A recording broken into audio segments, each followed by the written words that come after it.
எல்லாருக்கும் வணக்கங்க. பிரம்ம முகூர்த்தத்துடைய 16வது நாளுங்க.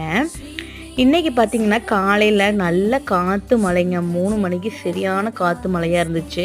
அதனால கோலம் எதுவும் போட முடியல. இந்த 2, 3 நாளாவே மழை வந்துட்டே இருந்துச்சு. இன்னைக்கு வந்து பார்த்தீங்கன்னா, சரியான காத்துங்க. பார்த்தீங்கன்னா, இன்னைக்கு வந்து செவ்வாய்க்கிழமை அப்படிங்கிறதுனால, இன்னைக்கு வந்து முருகருக்கு வந்து மல்லிகைப்பூ வந்து முருகருக்கும் வேலுக்கும் வந்து மல்லிகைப்பூ வந்து எப்போவுமே வைப்பேங்க. அப்புறம் இன்னைக்கு வந்து தாமரைப்பூ இருந்துச்சு. அதனால சரஸ்வதிக்கும் லட்சுமி தாயாருக்கும் வந்து தாமரைப்பூ வைக்கலான்னு சொல்லிட்டு வச்சேங்க. விநாயகருக்கும் நிலவுக்கும் சாமி கும்பிட்டுட்டு வந்துட்டு அப்புறம் வந்து பூஜை ரூமில் வந்து விளக்கேற்ற வந்து ஸ்டார்ட் பண்ணிட்டேன். வீரவேல் தாரைவேல் விண்ணோர் சிறைமீட்ட தீரவேல் செவ்வேல் திருக்கைவேல் வாரி குளித்தவேல் கொற்றைவேல் சூர்மார்பும் குன்றும் தொலைத்தவேல் உண்டே துணை வேலும் மயிலும் சேவலும் துணை விளக்கேற்றிட்டு வேல்மாறலும் பாராயணம்